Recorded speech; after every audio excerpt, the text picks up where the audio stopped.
granniopteryx, granniopteryx. She knows the truth, she's linking every link. So today, to revive the hope of peace and a two-state solution, I state clearly, as Prime Minister of this great country, that the United Kingdom formally recognises the State of Palestine. Hello. So, Sir Keir Starmer has now recognised Palestine formally as a state. He waited until Trump had gone, a bit like the headmaster of a Church of England school who'd scrubbed up the kids for the school inspector, took the prayer rugs out of the school chapel, started a recording of the King's College Choir as the inspection team walked past, got the gym teacher to pretend to be the religious studies teacher taking a class, and sent most of the Muslim students home so the school wouldn't look too overpowered. And then breathed a sigh of relief when the clipboards disappeared back into their cars and drove off. Whereupon he marched back to the chapel, put the cross back into the cupboard, got the kids to haul out the prayer rugs and collected up all the nice smart blazers the boys were wearing to take them back to Marks and Spencer's the next day, because they didn't fit, you know. I'm Granniopteryx. Please like this video, please share it, please subscribe to my channel. What else? Yes, if you want to contribute financially, that's great. Don't hurt yourself doing it, but it's nice. I buy new equipment sometimes. I got myself a new camera, which I'm going to be installing fairly soon. What else? Yeah, and I've got 2 horses and a dog to look after. Right, yeah, if you want to contribute financially, all the links are in the description. Okay. Let's get on with Sir Keir Starmer sale of the century. That is, the sale of the British soul.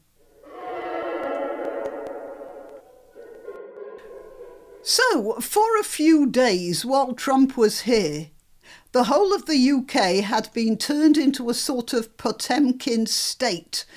But as soon as Trump went, the cardboard facades were taken down and all was restored to its grimy reality, with the first item on the list being to mollify the Muslim voters. The voters who don't care a fart for the UK, and upon winning an election to a post that's supposed to be for the good of the electorate, the British electorate, that is, but yet will shout from the podium that the election victory was a victory for Gaza, together with the assertion that Allahu Akbar, Allah is greater than your God. That's what it means, which, correct me if I'm wrong, but gives me the distinct impression that the winner is showing the true direction of his allegiance. And I say his because however many women the Muslim community fields at the beginning, when they've served their purpose of looking all harmless and feminine, they'll get shoved out, just like Zara Sultana was shoved out of your party, otherwise known as their party, to be replaced by the real powers behind the veil. And Starmer thinks he can direct and profit from this particular demographic, so he recognised a bunch of murderous thugs as a state. Now, it's not just Hamas. When you get rid of Hamas, you've still got the average Gazan citizens. And after Hamas had done their pillaging, raping and torture, which you might consider would have been half the responsibility of the drug Captagon, which was probably dished out by the bucket load to the Hamas first wave. After them, the sober, undrugged, good citizens of Gaza flooded out of the Strip and into the now defenceless Jewish villages to make sexual use of whatever survivors they might find and loot whatever Hamas left unburnt. And Starmer said he would recognise these demons as a state.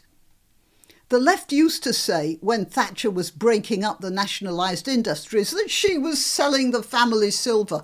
Well, perhaps she did sell the family silver And perhaps she didn't, but there's no doubt that the left are selling the nation's soul, and I'd say that's more important than any silver. In this case, Starmer made a deal with Islamists, and like any other deal involving an evil entity and a soul, it will end with betrayal. It's perfectly obvious to anyone with a brain that Starmer and his cabinet and those who support his government must hate this country very much, but they aren't the ones who are going to be betrayed. They'll bugger off somewhere else if they find it uncomfortable here.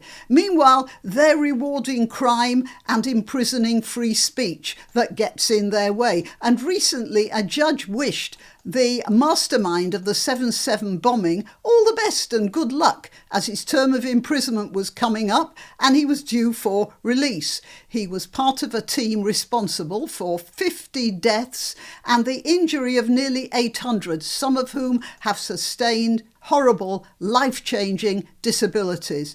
And that's not to count the psychological harm to thousands on the periphery.